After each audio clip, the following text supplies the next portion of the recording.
Welcome to Chapter 2, Lesson 1, where we are going to learn how to format text by doing a magnitude of different things as modify text attributes, using all your different text and character tools.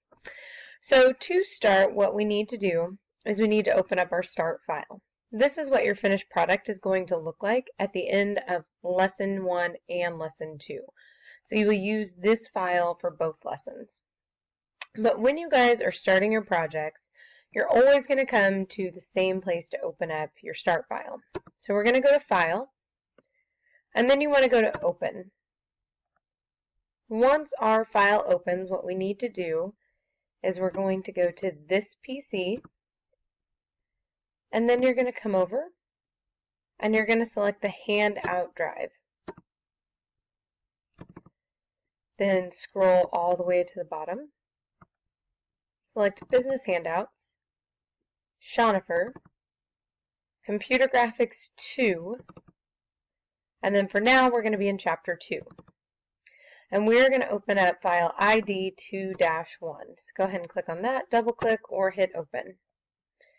And this is going to be what we're going to start with to create this final project.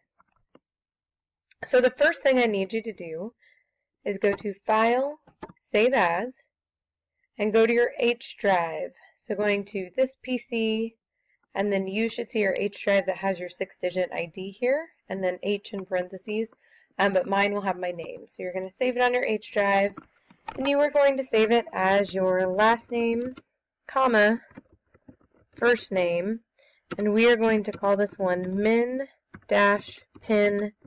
intro. And that is how you will save your document, and then just hit save. So the first thing we're going to do is we're going to edit our preferences before we modify our text attributes. So I need you to go to Edit, and then scroll down to the bottom and select Preferences, and then Units and Increments. I want you to make sure that your settings match mine. So your origin is spread, horizontal inches, vertical in inches. Your other units and your strokes are in points. You have your points in PostScript. And then your cursor key is 0.0139, your leading is 1 point, base shift is 2 points, and your kerning and tracking is 20. Once you've made sure that all of your settings match these, you're going to hit OK. Then the next thing I want you to do is change your workspace. So we can do this a couple ways, but the easiest way is come over to the right side, the top part of your screen, and yours should say Essential, like this. And then what you're going to do is you are going to select typography. So select your typography workspace, and you'll now notice that your functions are different in your panels, and then your tools are actually going to be a little bit different as well. So the first thing we're going to do is work with our type tool. So I want you guys to come over and make sure your type tool is selected. You can also hit T, remember. And I want you to double click on the word Introducing. And what that's going to do is just highlight that word for us. Now we're going to open up our character panel on the right hand side by clicking on character. And this is going to give us all our character options. We are going to go ahead and come back and triple click on Introducing so that it highlights that entire line for us. And then we're going to go to our font family list arrow, and we're going to change our font to Impact. So scroll up, and they all are in alphabetical order. And you're going to select Impact. And then we're going to change our font size either by clicking our drop-down list, and you can see if I hover over these icons, it's going to tell me what that does. So we can click on our drop-down and select 48, or we can double-click in the window, and we can type in and then hit Enter what we want. The other neat thing that I want to show you is if you hold down your Control and Shift key, and then select your less than at the bottom of your keyboard, it's going to change the size of the font by 1 point each time. And I want you guys to hit that key 10 times so that you get down to 38. And then you can release. And then I want you guys to hold down Shift and Control again and hit the greater than. And I want you to hit that just 2 times. So your font size should be 40 when you're done. Now what I want you to do is triple click by on the second line, so that we select the by Christopher Smith all together. We're going to change the font of this to Garamond. So scrolling up to our G's, or wherever you're at, going to your G's, then selecting Garamond. And then we're going to change our font style, which is right below it, into italic. And then let's go ahead and change our font size to 18. So now what we can do is we're going to take our selection tool and then we're going to rearrange this information within an object, because the square is an object and we've put text within that object. So the first thing we're going to do is we're going to take our selection tool, which is this top one right here, and we're going to make sure that our object is selected with this blue outline around the green box. And then we're going to go to Object, and we're going to select the Text Frame option, which is right down here. And you should have a dialog box pop open, and what we're looking for here is our vertical justification. And we're going to change the Align from top to center, and then hit OK. And so now you'll notice that our text is aligned in the center of that object. So now we're going to learn how to work with our text and our tracking and our kerning. So we're going to take our zoom tool and we're going to click and drag over our green text frame.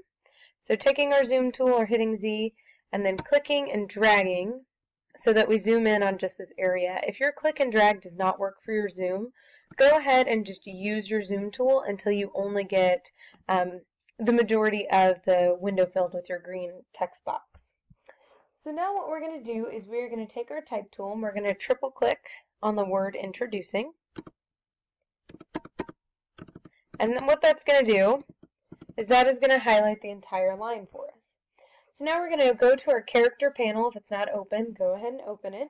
And we are going to look at all of the different functions, but we're going to start with the tracking function. So if you guys hover over these options, you will see we have our kerning, our vertical, baseline shift, leading, tracking, and then our horizontal and our vertical scale. So we need our tracking tool, and we are going to change this to 200. And what you'll see is that the width of each word increases. A consistent amount of space is applied between each letter as well. We actually only want our tracking to be 25, but I just wanted to show you how it expands. And you'll notice now that this goes a lot further across the screen than what it did before. So now what we're going to do is we are going to click between the letters H and E. And now when we're working with our kerning, you have to be selected between two letters because the kerning changes the spacing between those letters. So your kerning will not be available to you if you're not clicked in between two letters or two words. And then we're going to click on our kerning and we're going to change it to -50. And you'll notice now that those two letters are closer together. And then we're going to take our kerning arrow and we're going to hit the up arrow twice so that it changes it to -30.